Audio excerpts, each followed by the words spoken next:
and my question is to His Excellency, Mr. Kagame.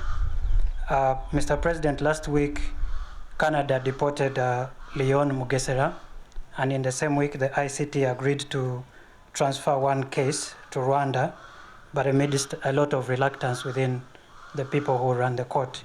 Can we expect Rwanda to make a strong demand that ICT's mandate is not renewed and all cases be transferred to Rwanda?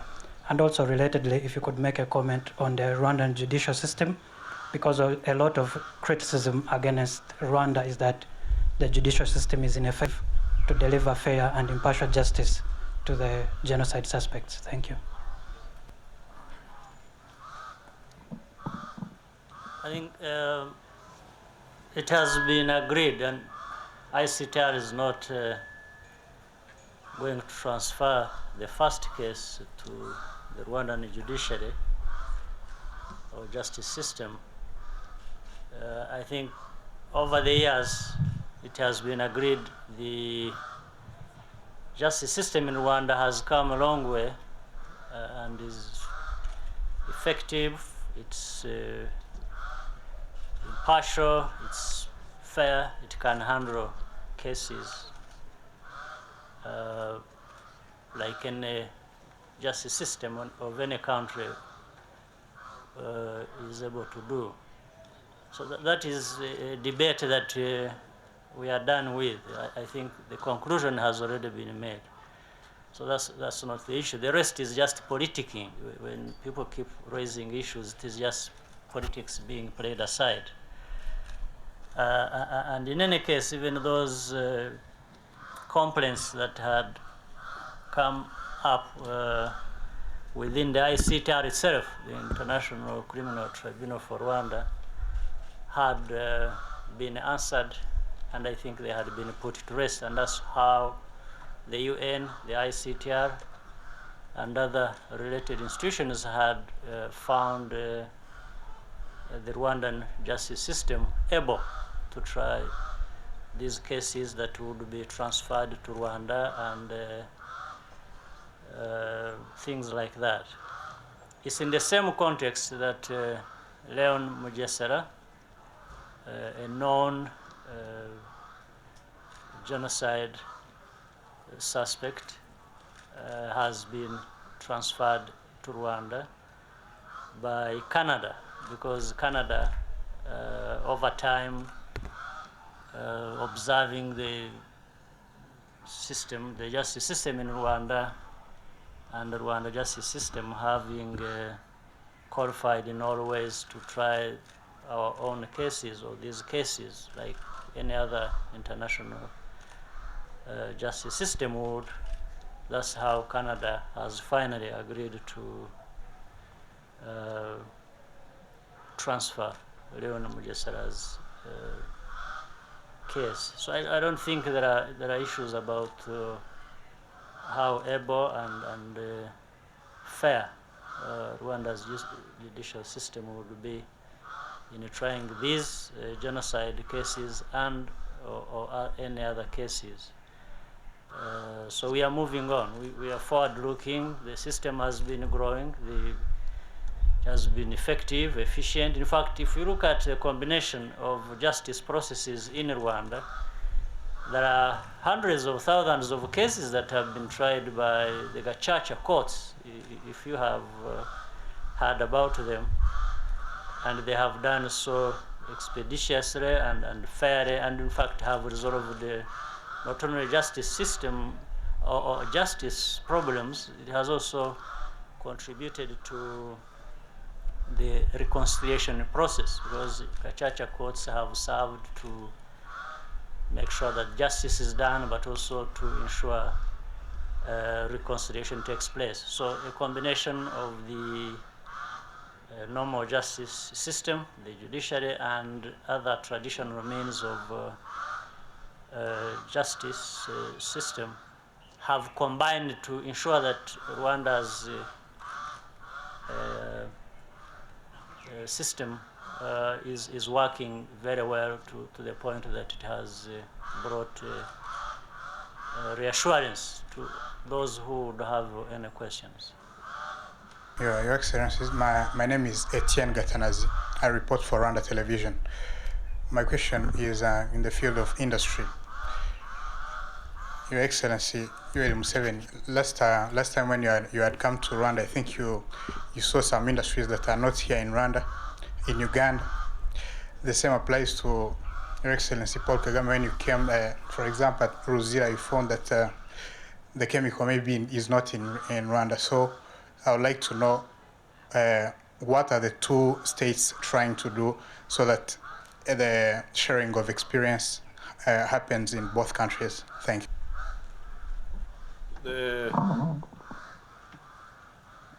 The industries, I don't think we can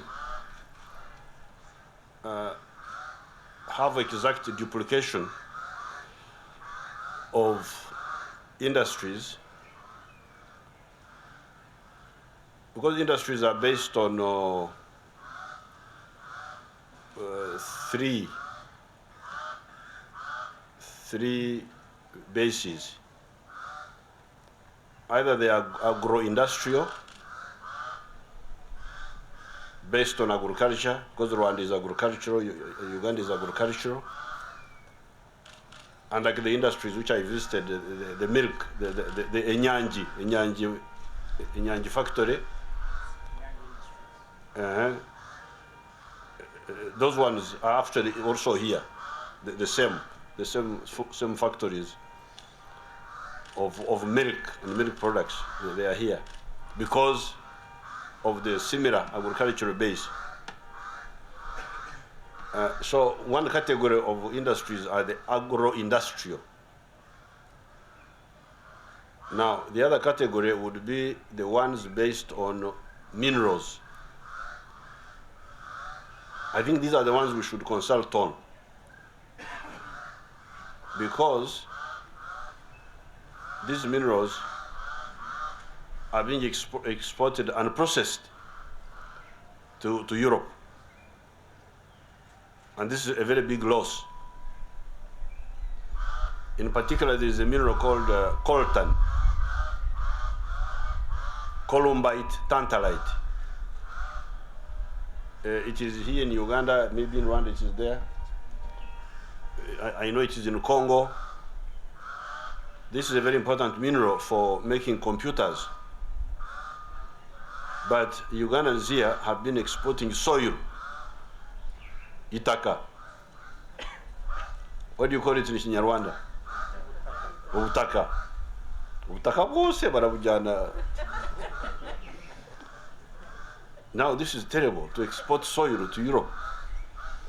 So we would be very happy to cooperate with Rwanda to stop the exporting of ubutaka to Europe, because we can make computers.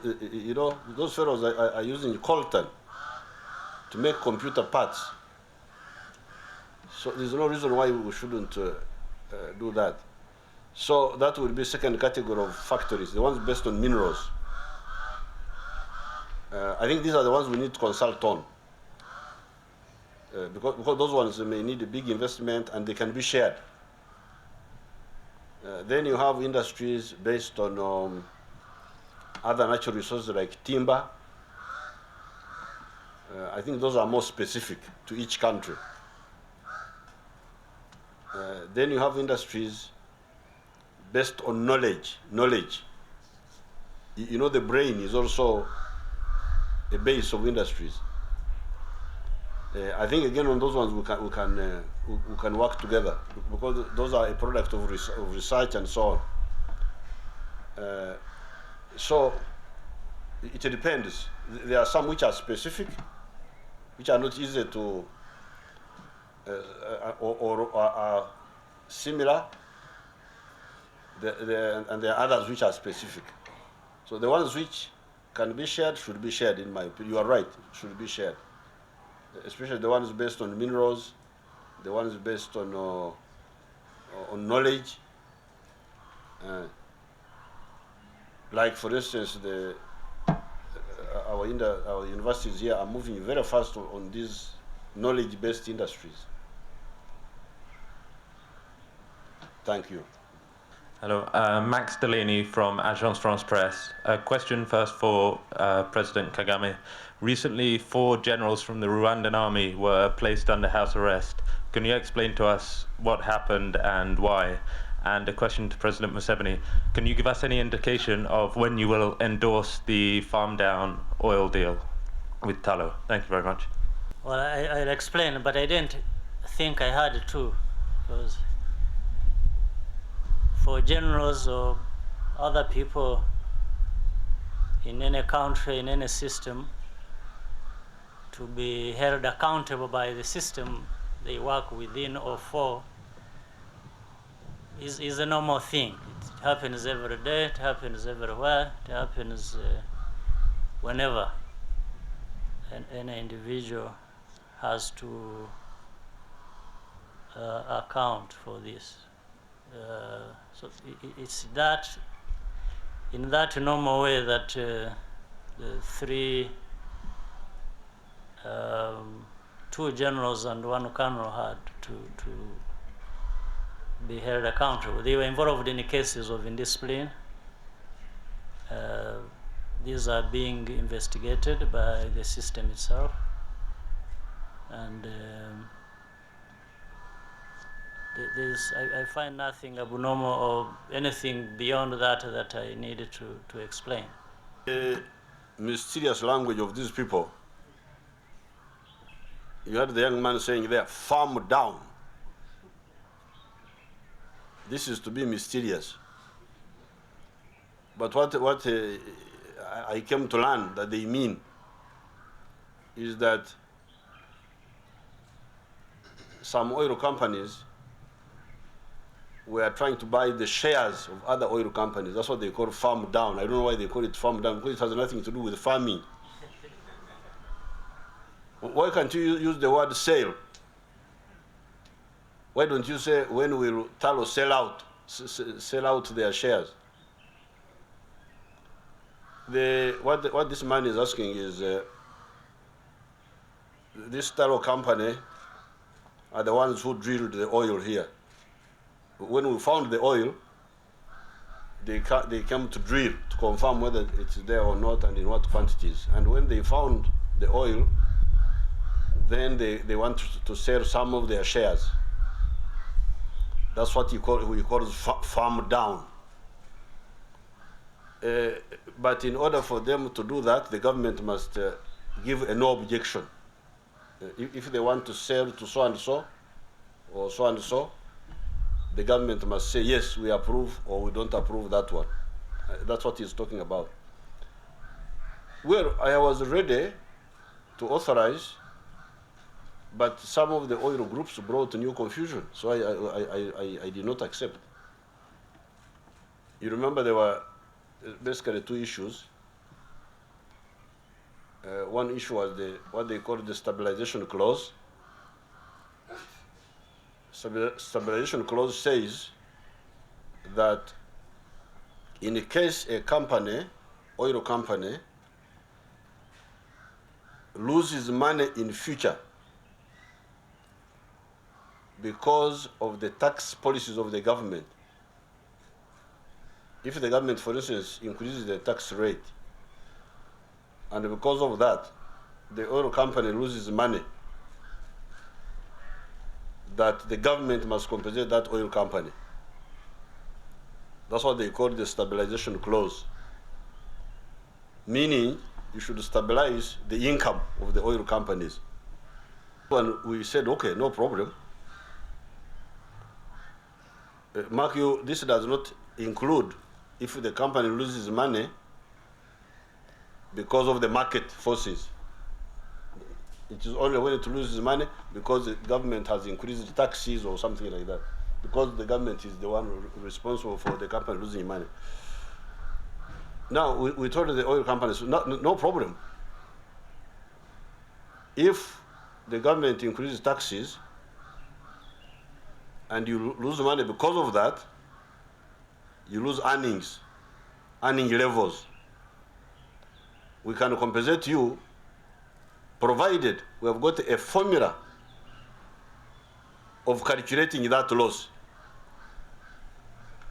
For instance, did you actually lose your level earnings? So we wanted a formula, and we suggested NPV, net present value, or internal rate of return, IRR, whichever was, and they did not like that. So then we said, okay, if you don't want a scientific way of measuring the loss, then let us leave it out of the agreement when that situation comes. And they didn't want that. So that's why the thing is delayed. Now, the second issue was we wanted a refinery to refine oil here. Refine oil for petroleum for Uganda, for the region. And in case there is a lot more petrol, then we can look at the pipeline to export crude. Although originally for us, we wanted mainly to concentrate on the refinery. But we are willing to examine the issue of crude, the crude pipeline, if the economics justify it. Now, one of the oil companies, this one of yours, Francais? Francais? That one of yours said, no, you must agree now. We said, no, we cannot agree. Without a chibaro. What they call a chibaro in Francais? A chibaro to calculate. Huh? We can agree, calculate.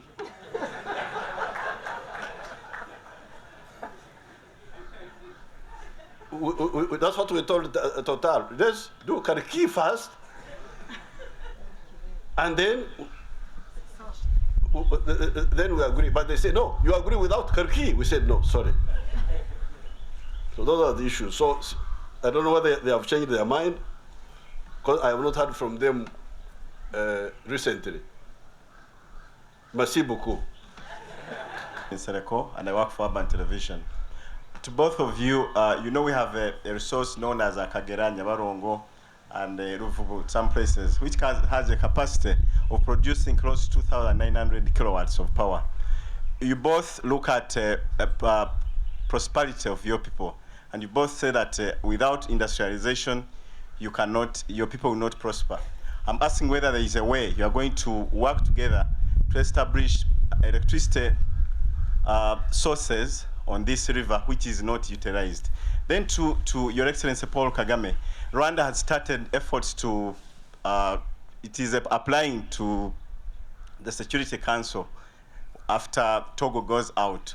I would like to know how you use that position, if you went through successful, how you use that position to the benefit of Uganda and Rwanda. Thank you. Well, the last question, how we use the position, I think basically African countries go there not just to represent themselves individually. They represent either the regions they come from, that is the UN Security Council, and represent African people as well in the Security Council. So that is their understanding, and I think for those countries that joined the Security Council at one point or other, that's what I'm sure is driving them during the activities in a presentation of their regions or continent. So I think Rwanda is no exception. We will be doing exactly that. For other issues,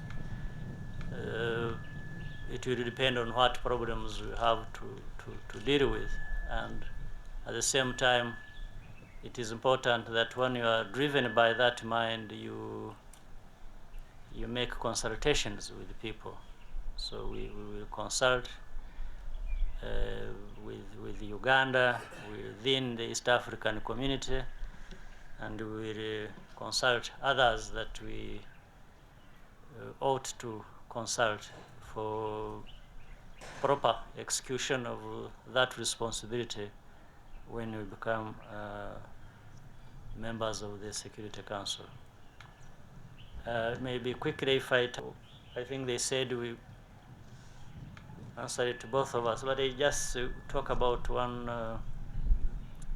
about a small part on that, about electricity. There is no question how, as to how we need electricity, our two countries or even the whole region. And we have been planning in order for us to make proper investments to be able to generate electricity and of course later on distribute it and make our people access that. I think Rwanda and Uganda, and again within the East African community framework, we have identified possible sources of energy. Some we have done nationally, others bilaterally, and later within East African community framework, which is sub-regionally. And we definitely have the desire to continue making sure that all those possible and cost-effective sources of energy are mapped out and utilized as best we can. For example, in the discussions bilaterally, our two sides have already discussed how to build electricity lines between our two countries, which shows that we are thinking about that. So whenever Uganda can supply Rwanda electricity, we will be happy to make such arrangements so that we benefit from that. And the reverse may also be true. So we are really thinking about that and working hard towards that. And so both investing in generation, power generation, as well as power distribution. Thank you. Now, there are two sites on the Uganda side of the Kagera. One is Chikagati. The other one is in Shungezi. And both of them are planned to be developed. I think Chikagati, although on those ones we're working with Tanzania, because those are on the border with Tanzania, with Karagwe. So I think we shall get a total of about 50 megawatts on the two sides. And as His Excellency said, there is what we call the East African Master Plan. Maybe you, the journalist, you could look at it, because you are supposed to do research and to be, you are supposed to educate, inform, and entertain. But how do you do it if you don't study? If you are not informed, like you have never heard of the East African Energy Master Plan. Have you ever heard of it? Oh, you have never heard of it. So you go and... Mine goes to both Your Excellencies. The treaty establishing the East African Community up to now is silent on giving powers to the East African Court of Justice to come in on resolving disputes, especially when it comes to operationalizing the Common Market Protocol. As people who make final decisions at EAC level, what are you doing about this? And there are still reports that some countries at national level have laws that are still being a problem to making sure the Common Market Protocol is operationalized. And then two, both of you have recognized each other for efforts in liberating both countries. What do the people of both countries look at in future? Thank you.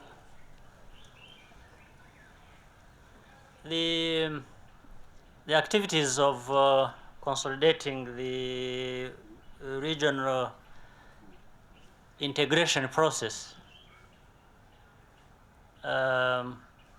is really a work in progress. Things are being put in place. We are looking at what works and how fast can we achieve that, and moving on. I think where we were 2 years ago or last year is not where we are today. So even the East African Court of Justice, well, the good thing is it's already in place. That was a process in itself. And then operationalizing it is another process, and it has to be fed into by the national justice systems coming closer and harmonizing a number of things so that the East African Court of Justice can work for the East African community, bearing in mind the existence of different maybe bottlenecks that have to be put out of the way. This is what goes on in many discussions, even as it's not just East African Court of Justice, it's also maybe the East African Legislative Assembly and other things. There is always improvement in how they can serve the East African community to serve the people of this region better. What was the second part? The recognition of the people of two countries expect what they should expect, and that is two countries working together for the benefit of the people of the two countries and even beyond, and for the good of the sub-region, the East African community. I don't know what else to read beyond what it is. What it is really is that there has always been a need and desire, and it's just right for not only our two governments and leaderships of the two countries and the people themselves working together to deal with the common problems we face, and beyond even our two countries. Look at the region, look at the whole continent, and the continent versus the rest of the world. The interaction between these different elements have issues that we must address, and we expect that we will be able to address them better by working together. Thank you. And, much to add on, first of all, the East African countries are still independent countries. But by treaty, they agree to share some of their sovereignty for the common good. And the question you're asking is, why doesn't the East African court arbitrate on those shared areas of activity? That's a very good question. It is logical, and we are continuing to discuss it to see how that can happen. Because although they are still independent, they can actually agree that for these areas, which we have already agreed to share, let the common court, our common court, arbitrate on them, maybe as a court of appeal, of ultimate appeal. Now, about what the people of Rwanda and Uganda should expect, yes, they should expect not only the people of Uganda and Rwanda, the people of Africa, they should expect us to provide insurance for the black people, because they don't have insurance in the world. They were colonized some centuries ago. They've just come out of colonialism. Up to now, they are not insured. And to be insured means to be strong, to guarantee our future. I think that's what they should be looking at. How we in Rwanda, we in Uganda, our brothers in Rwanda and East Africa, how we are going to work to have an insurance scheme for Africa.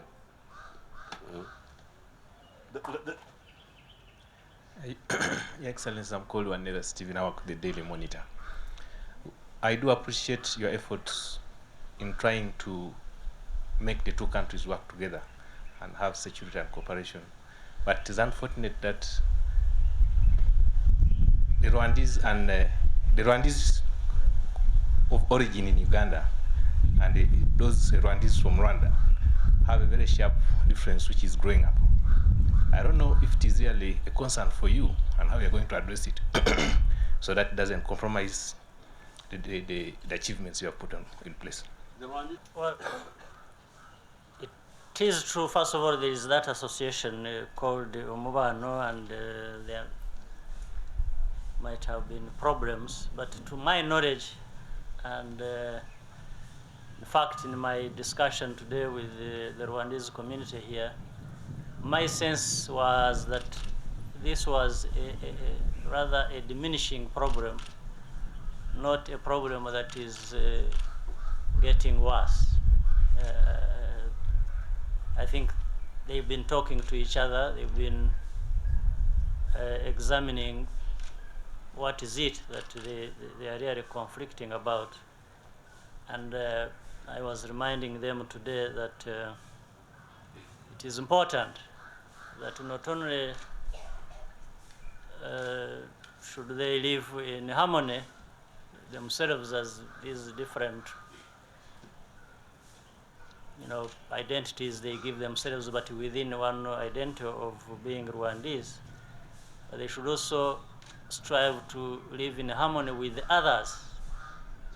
First it starts from within, and then the group itself must understand that wherever they live, whether they are living in Uganda or whether it is Rwandese or Ugandans living in Rwanda, it is imperative for them, all of us, to have them live in harmony and to obey the laws of the country and to work for the good of the country and other people beyond themselves.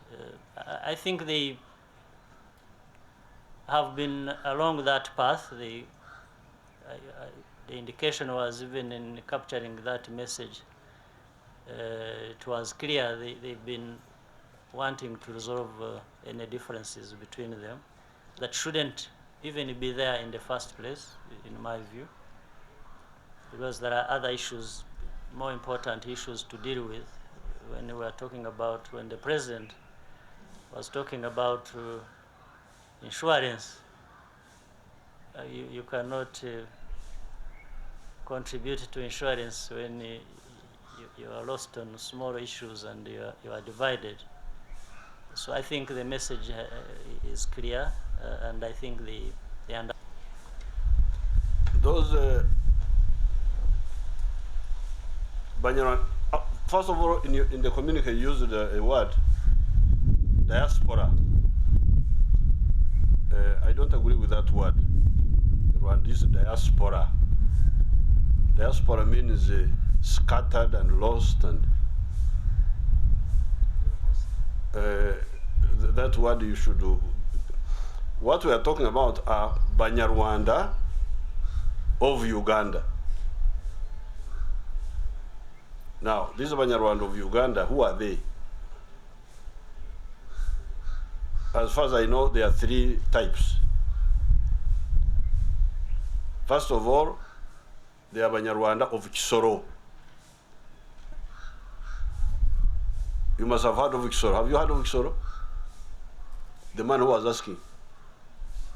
Where is he? Have you heard of Kisoro? Where are you from in Uganda? Busia. Busia is actually more or less like Kisoro.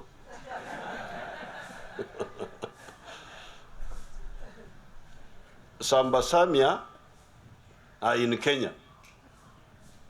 In fact, the vice president of Kenya was Musamia. And some Basamia are in Uganda. So the Banyarwanda of Isoro are like that. Some Banyarwanda are in Uganda, called Kisoro. In the past it was called Bufumbira. It was like a county. And other Banyarwanda are in Rwanda. So that's group number one. Group number two, there is a region which used to be part of Mpororo. Have you heard of Mpororo? Mpororo is some ancient name of Ankole. Put it like that. This region is called Omutara. This region was put in Rwanda by the colonial boundaries. Just like Kisoro was put in Uganda, Omutara was put in Rwanda. And there are people who lived there. Some are still there, but some are on the Ugandan side. They are mixed clans. Banyarwanda, Banyankole. Then the third category are Bafuriki, people who moved and settled in Uganda. And then the fourth category was the category of people who came as refugees in 1959 or thereabouts. So when you talk of diaspora, whom are you talking about? I think we shall have to discuss that to get a proper description. But secondly, those people we are talking about, in fact, you should call it an NRM problem. Those are all NRM supporters.